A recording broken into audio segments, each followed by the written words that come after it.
Hi, this is Faith in Five. I'm Stephen Senatiempo, and we're joined by a fairly prominent member of the St Christopher's community, Becky Langworthy. Becky, good to have you with us. Thanks for having me.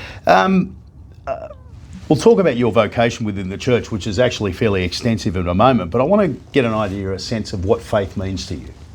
Yeah, I like that we're starting with the small questions. That's really good. Yeah, of course, yeah. So for me, what faith is for me is that combination, the bringing together of belief and action. So it's intellect and it's will. And so I can believe a whole lot of things, but when it comes to faith means, am I actually living those things out that I say that I believe? Imperfectly, but am I trying at least to do that?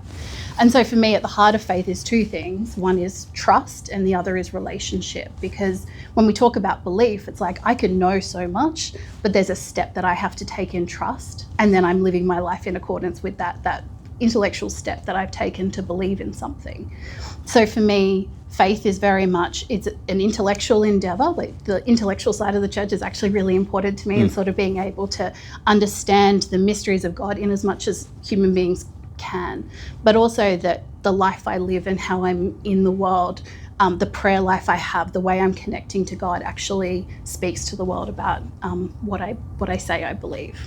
It's an interesting perspective, because I look at it from the perspective that I'm probably the most sceptical person in the world, and that's how I know that God is real, because I believe regardless of that. It's but everybody has a different journey. I want to talk, though, about your vocation within the church, because it is, you do have a number of roles here. Tell us about those roles.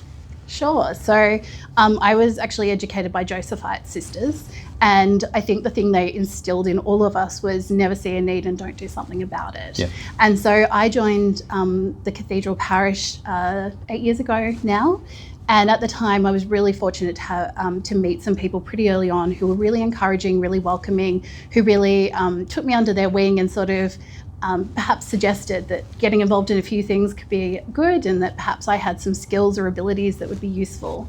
And so really ever since then, I think it's been a bit of a jack of all trades, master of none. I've done things that I never really would have thought I could do, which speaks to God's providence and God's ability to work through the most imperfect of vessels.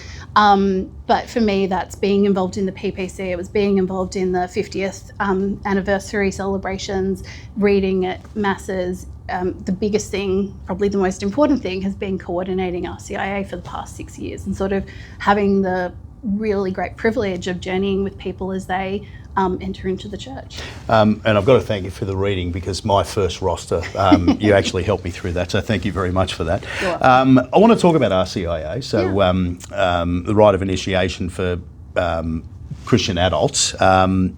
Talk us through that, because as somebody that was baptised as a baby and grew up in the Catholic faith, it's clearly a different experience for somebody coming to the faith as an adult. Yeah, and what you learn from sitting with any group of people who are going through the RCIA process is there isn't one journey that they've all been on. There are people who, I think the youngest person we've had in the RCIA groups I've been involved in was about 14, and the oldest was in their mid-80s. So it's kind of the full spectrum of life. It's people who've been, in some cases, a really short journey to get to this point, and some people it's been an extraordinary long journey.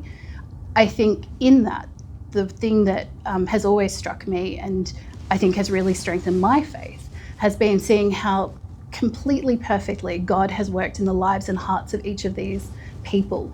And so he has spoken to them and called to them and reached out to them in ways that are entirely unique and individual and perfect for them, but brought them all to the same point. And so I think it's incredible to see how God works, and then we get to go on this journey with them over about an 8-month period of sort of introducing them to the core tenets of what we believe and how we live out that belief and what it means to live as a Christian in the world.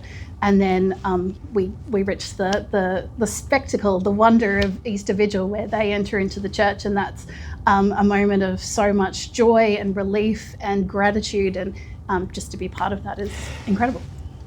10 this year on Easter Saturday. It was an amazing. Was it 10? 20. 20. Well, okay, there you go. Even better. So I'm not going to use the term pride, because that's probably not the right word. But it must give. Does it give you a sense of accomplishment? I'm not sure I'd say accomplishment. I think. I don't think it's me working in their lives. But what I feel is this. I think it's almost as close as I've ever come to a parental feeling of just feeling really proud for them that they've sort of reached this milestone and getting to be a small part of that. How would you describe St Christopher's faith community? Yeah, I think it's big and it's diverse, and I think underlying it all is faithful. And I think one of the really important things about our parish is the focus on the Eucharist. So we have Mass multiple times a day. We have Eucharistic adoration most days. We have a really strong focus on the sacraments. And I think having that bedrock at the heart of everything we do enables us as the members of that community to then go out and meet people where they're at and invite them in to join our community wherever they're coming from. One of my most favourite things to do, and I don't think I've told anyone this before, is if I'm not reading on a Sunday, to come to a random Mass and sit in the very back pews. And while I promise I'm paying attention to what's happening in the Mass, I think one of the... Hang on, let me stop you there. I always sit in the very back pew and I've never seen you there. Well, different Mass times maybe. Okay, right. Yeah. But one of the beautiful things about doing that is you see the full spectrum of life playing out sort of around you. I remember a couple of weeks ago sitting and there was a little girl who had there was a somewhat taciturn looking gentleman sitting next to him, and she just enchanted him with, the game she was playing. There was a married couple sitting a few pews ahead, and they were clearly waiting for their 3 teenage sons to arrive, and the teenage sons arrived, and the joy on their faces was incredible. I think just sort of watching all these little vignettes of lives and sort of having that opportunity to see, it's really special. There you go. If the Archbishop's watching, that's why I sit in the back row. Now, last question, and this is probably more relevant to you than anybody because of your role as in RCIA, is what would you say to somebody thinking of joining our community, either someone that's strayed away from the church or somebody that is looking for something and wants to take that journey? So I think sometimes we assume that the opposite of faith is doubt.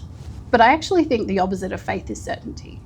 Because when we take a step in faith, we're given so much, and then we have to take that step in trust. And I think none of us has complete certainty. None of us has every single answer. We live a faith that is inherently filled with mysteries that we will never understand in this world. And I think sometimes for people coming into the church or who just want to approach it for the first time, there's this idea that they need to have all their questions answered, that they need to have all their doubts resolved, that they need to be living these beautiful, perfect lives that fully align with perhaps what they believe.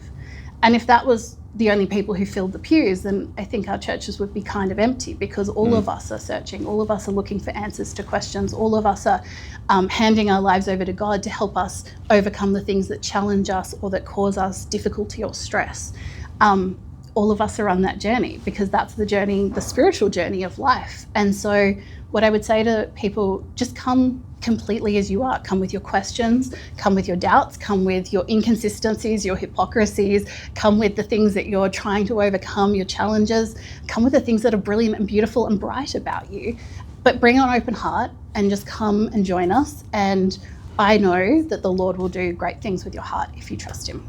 Becky, wonderful talking to you. Too, Stephen. Thanks. This has been Faith in 5. We'll see you next time.